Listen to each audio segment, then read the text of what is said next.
Hola nuevamente compañeros, aquí vengo a explicar en qué consiste este tema de estequiometría.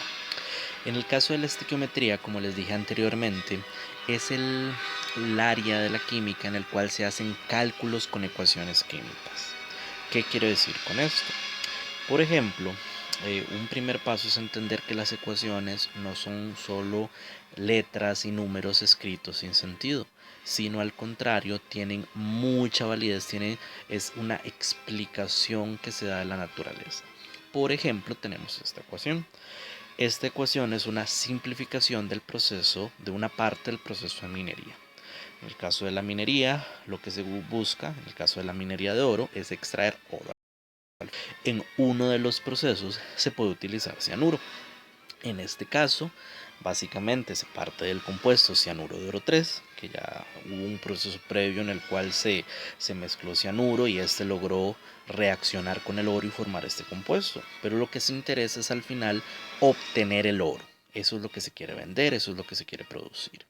En este caso la pregunta es, ¿qué pasa si tengo un gramo de cianuro de oro? ¿Qué pasa si tengo un kilo de mi reactivo? ¿Cuánto oro voy a obtener? Si tengo un kilo de cianuro de oro, obtendré un kilo de oro.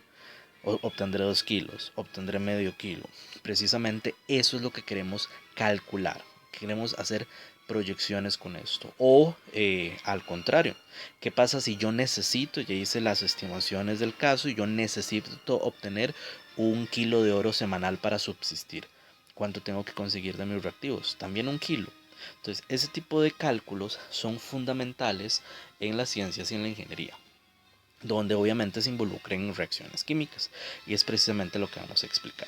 Un primer paso es entender que las ecuaciones químicas nos dan mucha información, y eso lo podemos ver con los, básicamente, coeficientes. Con los coeficientes vamos a ver que podemos interpretar ampliamente las ecuaciones.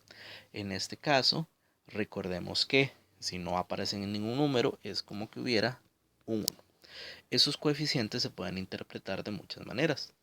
Una forma de interpretarlo es básicamente como moléculas y átomos. Yo podría interpretar la ecuación como, bueno, yo tengo una unidad formular de cianuro de oro. Recordemos que el cianuro de oro es una sustancia iónica, no puedo decir una molécula de cianuro de oro 3.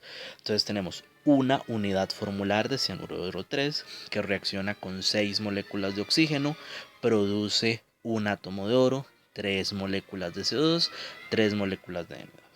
Pero esa interpretación es poco útil en el sentido de que no nos da mucha información. Yo al fin y al cabo necesito obtener kilos o gramos de oro, no solo números de átomos. Pero en temas anteriores, cuando se estudió lo del mol y cómo se relacionaban los moles, los gramos y el número de partículas, se puede relacionar con esto. Entonces, ¿qué quiero decir? Una interpretación de los coeficientes es como moléculas y átomos, pero otra interpretación es como moles. Yo perfectamente puedo decir que un mol de cianuro de oro 3 reacciona con 6 moles de oxígeno para producir un mol de oro, 3 moles de CO2 y 3 moles de NO2. De forma que eso nos permite relacionar, recordemos de temas anteriores igual, que el mol y los gramos se pueden relacionar a partir de la masa molar. Entonces, teniendo esta interpretación, podemos ya asumir, ¿qué pasaría si yo ahora tengo 2 moles de cianuro de oro y lo pongo a reaccionar con 12 moles de oxígeno? ¿Cuánto oro obtendría? En ese caso, como estoy utilizando el doble de reactivos, obtendría el doble de productos. ¿O qué pasa si más bien voy a utilizar medio mol de cianuro de oro? Voy a utilizar 3 moles de oxígeno. ¿Cuántos moles de oro voy a obtener? Como estoy utilizando la mitad de los moles de reactivo, voy a obtener la mitad de moles de producto, es decir, medio mol de oro. Entonces observen que es muy fácil cómo se relaciona, cómo se saca información con los moles. El asunto es cómo relacionar los moles con los gramos, y como les digo, eso es de un tema previo que perfectamente ya se ha estudiado a cabalidad. Si no, es importante que repasen cómo pasar de moles de un elemento a gramos de un elemento, de gramos de un compuesto a moles de ese mismo compuesto. Entonces, vean que es relativamente fácil cuando vemos la ecuación en términos de moles. Pero, ¿qué pasaría si en este tema de estequiometría nos ponen una pregunta de este tipo? Nos están diciendo, tenemos 10 gramos de reactivo de cianuro de oro. Aquí, un segundo nada más, de cianuro de oro 3. Hay un exceso de oxígeno. ¿Cuántos gramos de oro se producirían? Importante analizar la pregunta. Vean qué significa que haya un exceso de oxígeno. Volviendo a la interpretación anterior, vean que perfectamente podemos decir, ¿qué pasa si yo tengo 2 moles, 12 moles? Voy a obtener 2.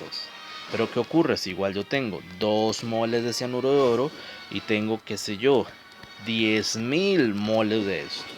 El oxígeno estaría en exceso.